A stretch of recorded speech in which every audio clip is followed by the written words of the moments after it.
He said he has threats against him. He needs our cash. $20,000, $30,000. $140,000? his life depended on me. That's when police tell me the man I loved was never real. Everything's a lie. So first of all, Felicity and Bernie, congratulations on the Tinder Swindler. This just absolutely blew me away, this documentary. Oh, good. Thank you.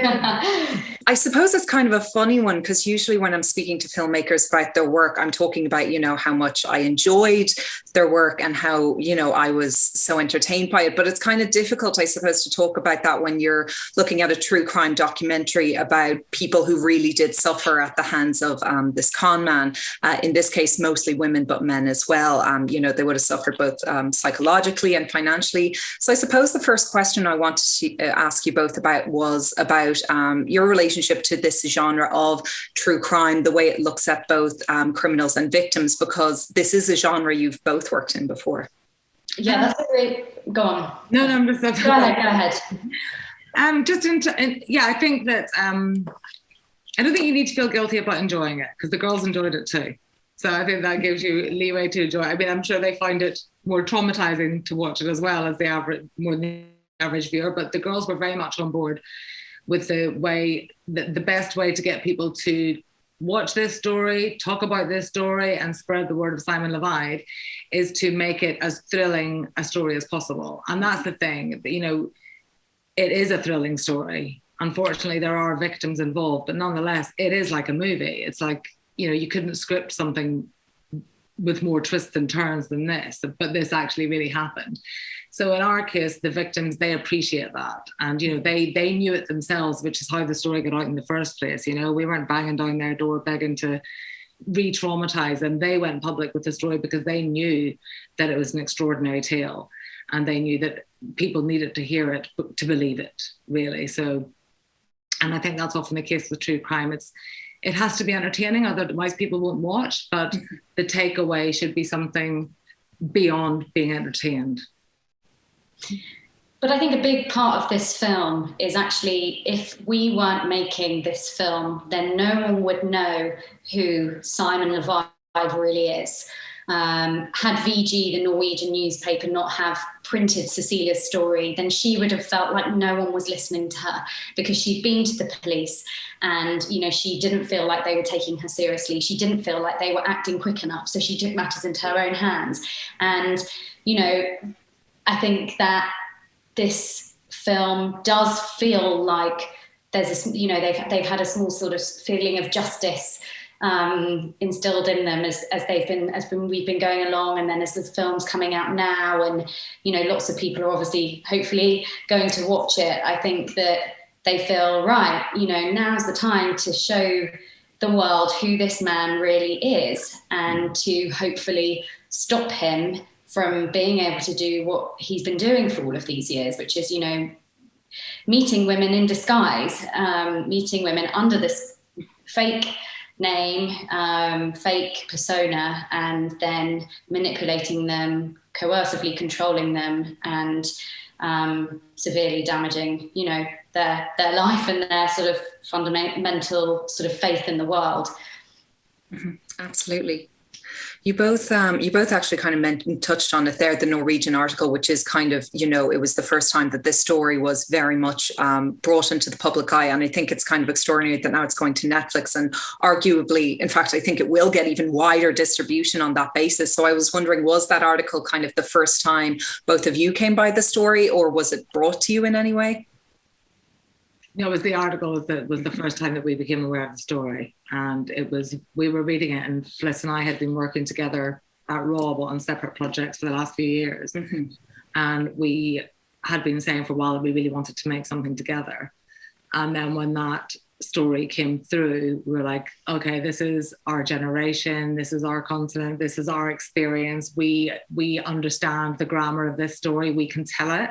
Mm-hmm. And we really wanted and felt that it should be a story about females told by females, because, as you kind of touched upon yourself there, there's a lot of kind of internal prejudices when it comes to stories like this. And, you know, the girls, when the VG article went viral, it didn't go into as much detail as what we do in the film. And they got a lot of abuse online, and we really wanted to make sure that we gave them an opportunity to control the narrative of their story. Simon had been controlling the narrative of their lives for the previous 2 years, and it was time to give them the power back and give them an opportunity to tell their story from their perspective. So, yeah, in terms of that's why we wanted to work on it. I mean, as soon as it came to us, we're like, we've got to take it to Netflix. Absolutely. I mean, how did you kind of touched on it there, Bernie, but how did you convince Pernilla and Cecile to participate, or were they more than willing? Because, I mean, you know, they would have put themselves out there before, like you said, they would have gotten abuse online and everything, and now they're doing it on an even bigger scale through a Netflix documentary. They were more. That was always their intention. They knew that. Well, they weren't naive enough to think that simply taking the story public would be enough to get the police to arrest him or to get their money back or anything like that. But their intentions were always to try and protect other women or any other people from this happening to them. And there's no bigger global stage than a Netflix feature doc. So they were saying they were absolutely up for it. They were like, how do we do this? Let's do this. How do we make it as big and bold as possible? How do we get people talking about this? So they were very prepared to put themselves on the front line, and their intentions is very much altruistic. We don't want this happening to anyone else, because they were very traumatized by it. They're doing well now. They're building themselves back up, but they're never going to be the same as they were before. Mm-hmm. Absolutely. And how did you find, interviewing and working with them, Felicity? I'm particularly curious about them compared to Ayleen, because I believe, if I'm right in saying so, this was kind of the first time she'd spoken out about her experience with Simon, filming her. Yeah, exactly. We knew that Ayleen, we knew of Ayleen, we knew of her story because Pernilla had been in contact with her after the VG piece had gone out to the world, and at the point at which Ayleen stumbles across it on her phone when she's still in the midst of her relationship with Simon. But we didn't know exactly what her involvement had been in his arrest. So she was, really, really reluctant to speak to us at first. We had, lots and lots of, Bernie worked on sort of, slowly but surely getting access to her and getting her to trust us.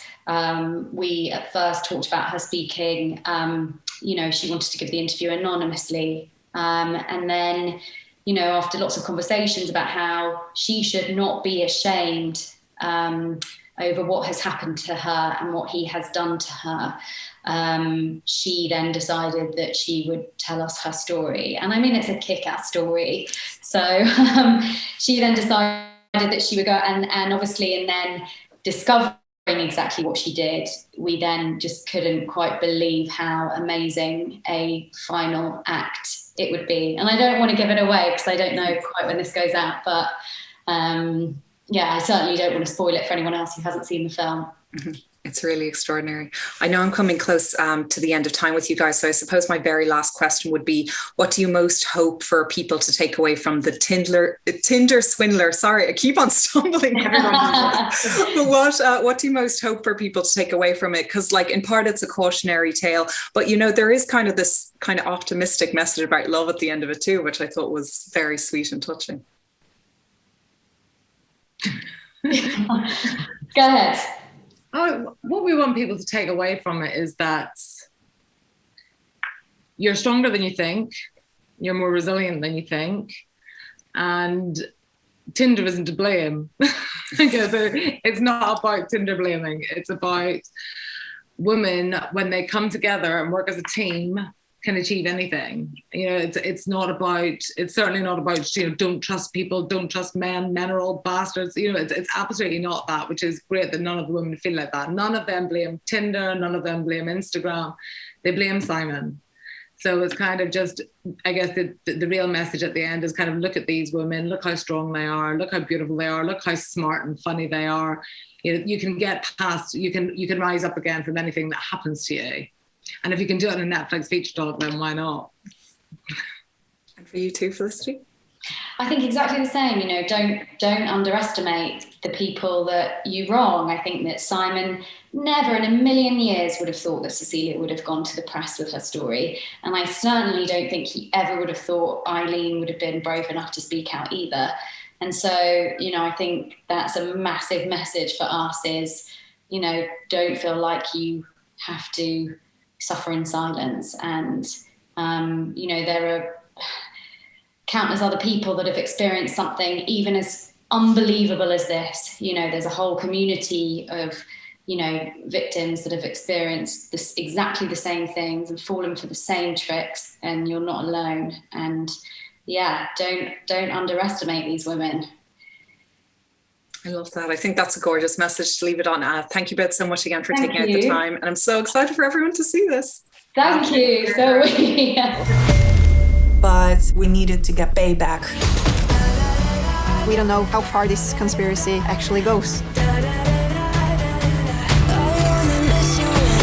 It's just the tip of the iceberg. We had one chance To swindle the Tinder Swindler. You double brought me, you're gonna pay for it.